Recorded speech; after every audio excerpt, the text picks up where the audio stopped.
मागे भुणभुण करत फिरायचा। कधी कधी त्याला पक्ष्यांसारखं उडावसं वाटायचं, तर कधी त्याला सशासारख्या उड्या माराव्या वाटायच्या। एकदा चिचू म्हणाला, आई, काय हा माझा काळा रंग, मी बदकासारखा गोरा गोरा हवा होतो। त्यावेळी तिथून एक परी चालली होती। तिनं ते ऐकलं आणि त्याची गंमत पाहण्यासाठी ती एका झाडाच्या मागे लपून बसली। आई म्हणाली, आपल्या जंगलात रामू हत्ती सगळ्यात बुद्धिमान समजला जातो, त्यालाच जाऊन विचार। चिचू पळतच रामूकडे निघाला। परी त्याच्या मागे होतीच। वाटेत त्याला मोर दिसला। चिचू रामूकडे पोहोचला। चिचू म्हणाला, मला फक्त मोरासारखा पिसारा हवा आहे। त्याची इच्छा ऐकून रामू हसू लागला।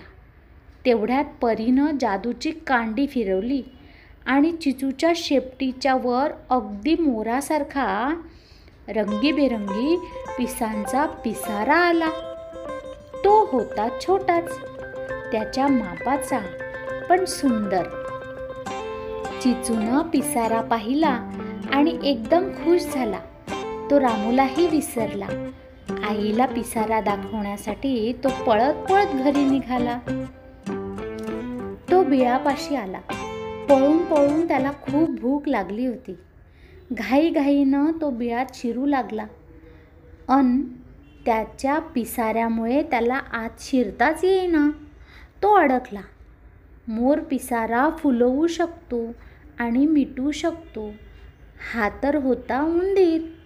तो पिसारा त्याचा नव्हता, तो मिटेना। चिचू वैतागला। तो उलटा होऊन आत जाऊ लागला, तर बीळ पूर्ण झाकलं गेलं। आत आई घाबरली। तिनं तोंडानं ढुशी देऊन त्याला बाहेर ढकललं, तर चिचू पडलाच। ती बाहेर आली। आईनं ढकलून पाडलं म्हणून चिचूला राग आला। तो आईवर चिडला। त्याला पाहून आईला हसूच फुटलं। ती आधी हसली आणि नंतर तिला काळजी वाटली।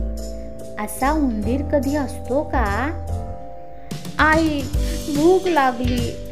बरं, चला, कसा येऊ? पिसारा अडकतोय, मिटता येत नाही। पिसारा कसला, पसाराच हा। तिनं खाऊ बाहेर आणला, चिचूला भरवला। आई, आता झोप आली। खाऊन झाल्यावर तो म्हणाला, आत कसा येणार? आता बाहेरच झोप बाळा। चिचूला बाहेरच झोपावं लागलं। बिचाऱ्याला अद्दल घडली। सकाळी आई लवकर बाहेर आली। चिचूही जागा झाला। आई, मला हा पिसारा नको। असं होणार हे परीला माहीतच होतं। ती आधीच येऊन एका झाडामागे लपली होती। चिचू उदास झाला। परीनं पुन्हा एकदा जादूची कांडी फिरवली आणि चिचू पुन्हा पहिल्यासारखा झाला। आईनं त्याला जवळ घेतलं। त्याला खूप बरं वाटलं। म्हणून मुलांनो, आपण इतरांचा हेवा न करता आपल्याला जसं ठेवलं आहे देवाने, जसे अवयव दिले आहेत ते सगळ्यात चांगले आहेत, म्हणून नेहमी आनंदी राहावे।